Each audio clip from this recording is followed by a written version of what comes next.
What's up guys, welcome to Professor Edit. This is your host Awais. This podcast is about all sorts of stories. Stories about people's day-to-day lives, problems and incidents. Okay, let's get started.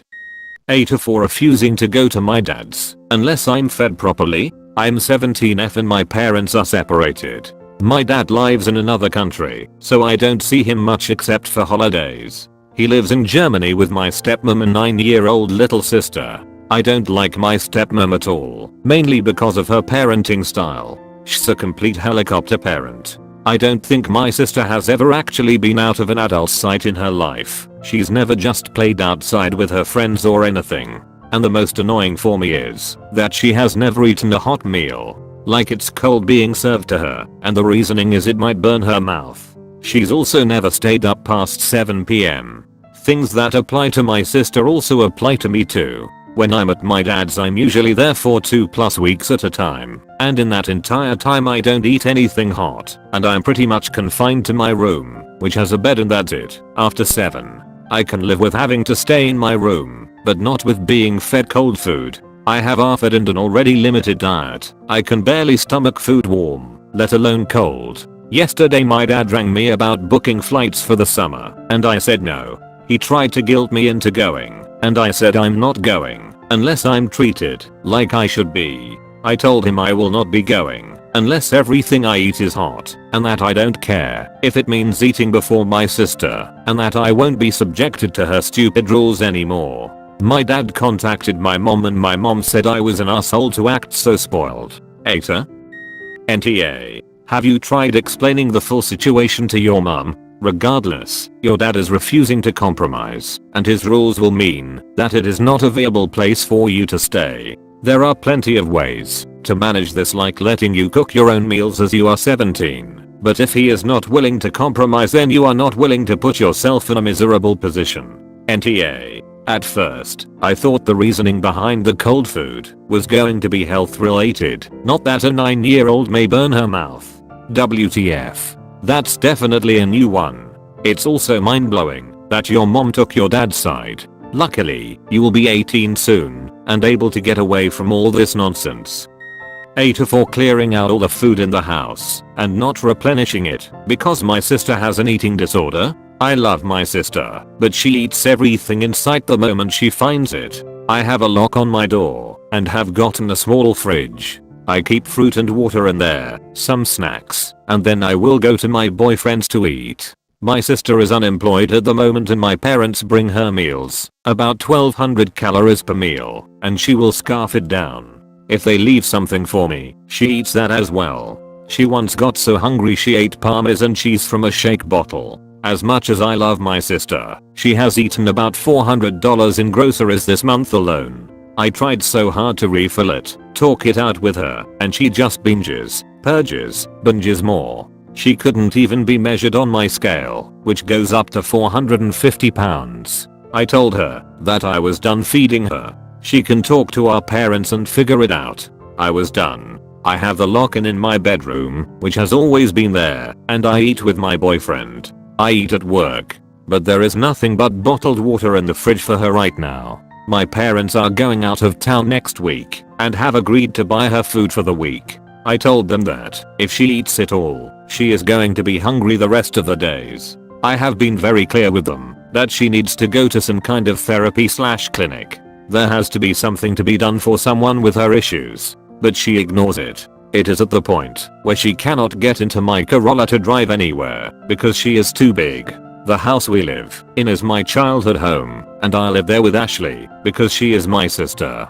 But now it's to the point where my boyfriend has said to just move in with him, which would mean my parents would have to watch her because her health is so bad she can't do a lot of things without help. I didn't sign up to be her savior. Aita?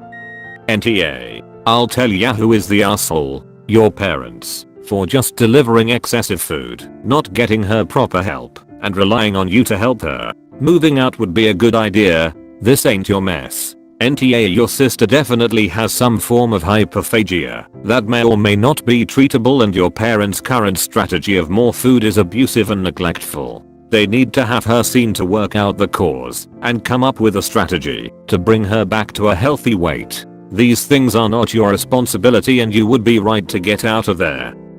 Aita for losing it. After finding out my wife let her sister and her boyfriend stay at my late wife's cabin, I lost my late wife to brain cancer. All her life she was living healthy and always loved spending time traveling and going on road trips. She was always an outdoor person. Although she had a demanding career, she had a high paying job while I was earning money that barely paid for bills. We were married for 5 years. We bought a cabin together that we used for holidays and weekends. After her passing I couldn't set a foot in it for a whole year. Everything was the way she left it. I don't go there often but only on big occasions when I need to feel closer to her. My family suggested I sell it, but I couldn't bring myself to do that. The idea of selling it makes me feel like I was losing her all over again. So I left it as it is. I married my now wife 6 months ago. I have 2 stepkids that are filling my days with joy and comfort. But lately my in-laws have been having issues, specifically my sister-in-law.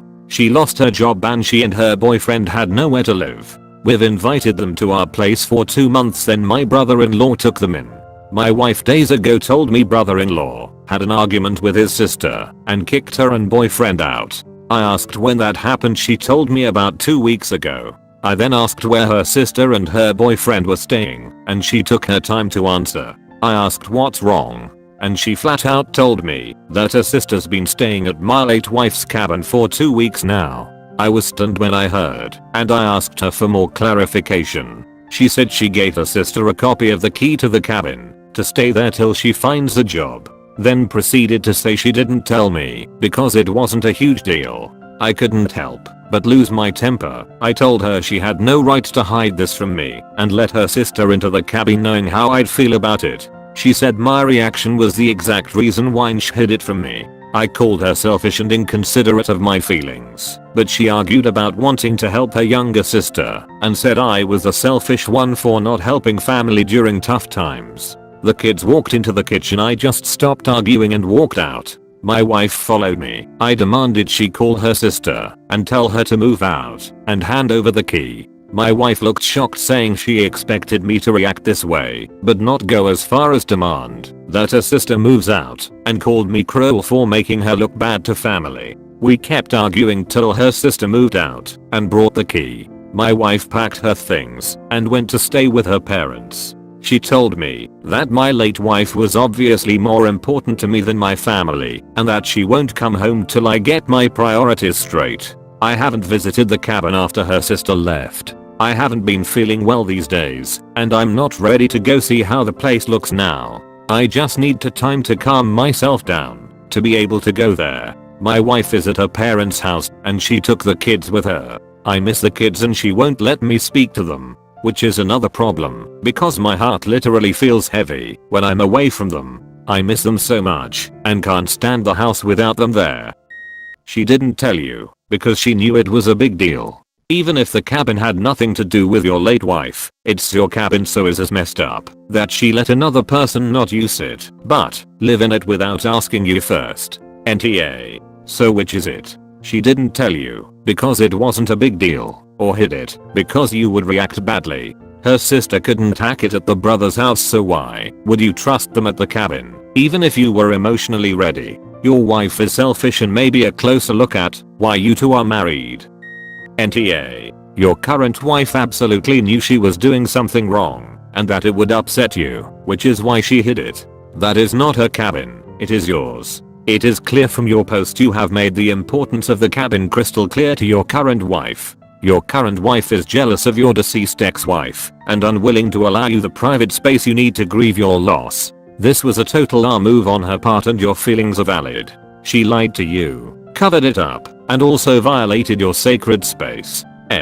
You need to figure out your grief. Keeping the cabin empty because of the memory of your late wife isn't healthy. At some point you need to actually live your life. Your new wife is kind of an ass for not telling you, but she should have been able to ask you in the first place. It is a global pandemic, and yes, helping the living actually is more important than your fixation on the dead. You should go to therapy, figure out how to move on. You can honor your late wife without keeping her cabin as a mausoleum. Or maybe you shouldn't have remarried. Either way, the fixation on her cabin isn't healthy.